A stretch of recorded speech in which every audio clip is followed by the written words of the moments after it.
தமிழ்நாடு முழுவதும் 97 லட்சத்துக்கு மேற்பட்ட வாக்காளர்கள் நீக்கப்பட்டிருக்கிறார்கள். இன்றைக்கு வாக்காளர் பட்டியல் தரப்பட்டிருக்கிறது. புதுக்கோட்டை மாவட்டத்திலும் 1,39,000க்கு மேற்பட்ட வாக்காளர்கள் நீக்கப்பட்டிருக்கிறார்கள். திராவிட முன்னேற்ற கழகம் எஸ்ஐஆர் பணியிலே ஈடுபட்டவர்களை, அதே போல எங்களுடைய ஓரணியில் தமிழ்நாடு என்கின்ற அந்த பணியில் ஈடுபட்டவர்களை கொண்டு இன்று முதல் ஒரு 10 நாட்களுக்குள்ளே வாக்காளர் பட்டியலை எல்லாம் சரிபார்த்து உண்மையிலேயே விடுவிட்டிருக்கிறார்களா, இவர்கள் வேண்டுமென்றே விட்டிருக்கிறார்களா என்பதையெல்லாம் நாங்கள் நிச்சயமாக கண்டுபிடித்து சொல்லுவோம். ஏன்னா அதாவது அடையாளம் கண்டுபிடிக்காமல் வேறு இடங்களுக்கு சென்றவர்கள் என்கிற பட்டியல் அதிகமாக இருக்கிறது. எனவே அது நகர்ப்பகுதிகளில் தான் இன்னும் அதிகமாக இருக்கிறது. கிராமப் பகுதிகளிலே இறந்தவர்களை தவிர மற்ற பட்டியலையும் நாம் சரிபார்க்க வேண்டிய சூழ்நிலை இருக்கிறது. எனவே எங்களுடைய ஒவ்வொரு BLA2வும் BDAயும் அதே போல BLCயும் இணைந்து ஒவ்வொரு பூத்தாக சென்று அங்கு இருக்கக்கூடிய வாக்காளர் பட்டியலை ஒரு 10 நாட்களுக்குள்ளே சரிபார்த்து விடுவார்கள். அதன் பிறகு உங்களை நாங்கள் சந்தித்து உண்மையான நிலவரத்தை சொல்லுகிறோம்.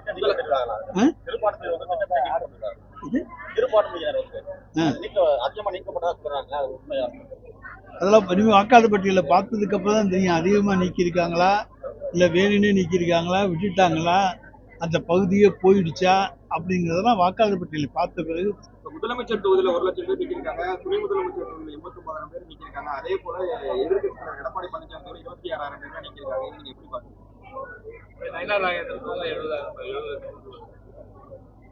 அது நாங்கள் சரிபார்த்துட்டு தான் சொல்ல முடியும். ஏன்னா எடப்பாடி தொகுதியில் 20,000 பேர்னா யார் யாரை விட்டுட்டு இருக்காங்க, அல்லது எது பொய் வாக்காளர்கள் என்பதையெல்லாம் எங்களுடைய தேர்தல் பொறுப்பாளர்களும் அதே போல் அந்த பகுதியில் இருக்கக்கூடிய பூத் ஏஜென்ட் எல்லாமே போட்டிருக்கோம். அவங்க BLC BLA2 அவங்கெல்லாம் சரிபார்த்து விடுவாங்க. அதுக்கு பிறகு நான் அதுக்கு பதில் சொல்றேன். சரிபார்த்து சொல்றீங்க. அதே நேரத்தில் இந்த 97,37,000 வாக்காளர் நீக்கினதை சரின்னு சொல்லி பாஜகவும் சொல்றாங்க, அதிமுகவும் சொல்றாங்க. அவங்களுக்கு எதுவாக இருந்தாலும் சரிதானே.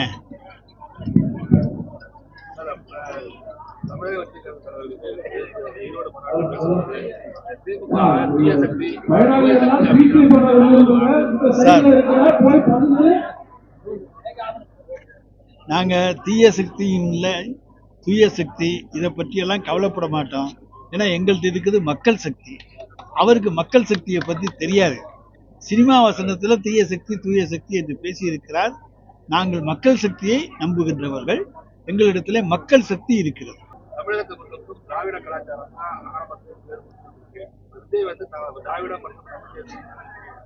அந்த திராவிட கலாச்சாரம் தமிழ்நாட்டிற்கு அகலக்கூடிய வாய்ப்பு அவரால். திராவிட மாடல் ஆட்சியையோ திராவிட கலாச்சாரத்தையோ தமிழ்நாட்டிலிருந்து பிரிக்க முடியாது. அவர் பகுத்தறிவு தந்தை பெரியாரை ஏற்றுக்கொண்டிருக்கிறேன் என்று சொல்லுகிற பொழுது திராவிடத்தை ஏற்றுக்கொண்டிருக்கிறார் என்றுதான் அர்த்தமாகின்றது. ஆனால் அதை வேணா இன்றைக்கு மறைமுகமாக பாரதிய ஜனதாவினுடைய சீட்டியமாக இருக்கிற காரணத்தால அவர் மறைக்கலாம். ஆனால் ஒன்று மட்டும் உண்மை, அவரை பொறுத்த வரைக்கும் அவர் எந்த காலத்திலும் அவர் நினைப்பது நடக்காது. சும்மா ஒரு 6 மாதம் ஆக்ட் பண்ணிட்டு ஒருத்தர் முதலமைச்சராக வர்றது, ஆட்சியை பிடிக்கிறது என்பதெல்லாம் சினிமாவில் நடக்கும், அரசியலில் உண்மையில் நடக்காது. பொதுவான பிரச்சனையா இருக்கட்டும், திருப்பரங்குன்ற இஷ்யூவா இருக்கட்டும், 100 நாள் வேலை திட்டத்தை மமதா காந்தி பேரை எடுத்ததா இருக்கட்டும், இதுல தாவக எந்த ஒரு இதையும் கருத்தையும் சொல்லவே இல்லையே சார். அவர் நான் தான் சொல்றேன், அவர் சி டீம் சார், பாரதிய ஜனதாவுடைய சி டீம், கருத்தெல்லாம் சொல்ல மாட்டார். திருப்பரங்குன்ற விவகாரத்தில்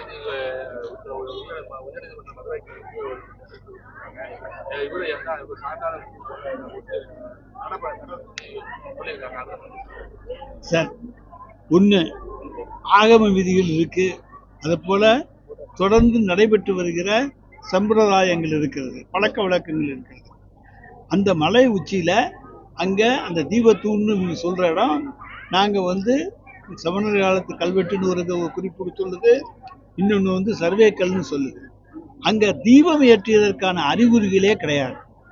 நான் கோர்ட்டுக்கு போறதுக்கு முன்னால எனக்கு தீர்ப்பு கிடைக்கணும்னா இந்த இடத்துல இந்த சம்பவம் நடந்தது, அதற்கான ஆதாரம் இருக்கிறது, எனவே எனக்கு அந்த இடத்துல அந்த உரிமையை தாருங்கள் என்று கேட்பதுதான் நீதிமன்றத்துக்கு செல்லும் போது நடைமுறை வழக்கம்.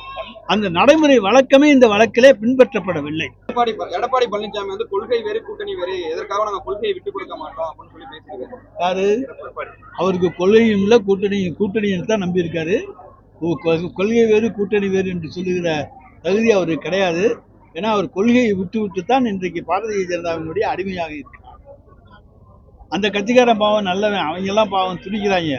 எல்லாரும் இன்னைக்கு திராவிட முன்னேற்ற கழகத்தை ஏதாவது ஒரு மறைமுகமாக ஆதரித்தால்தான் தமிழ்நாடு இன்னும் தலை நிமிர்ந்து நிற்கும், தமிழ்நாட்டு முதலமைச்சருக்கு இன்னும் பலம் கிடைக்கும் என்கின்ற எண்ணம் இன்றைக்கு அதிமுக தொண்டர்களிடத்திலேயே இருக்கிறது.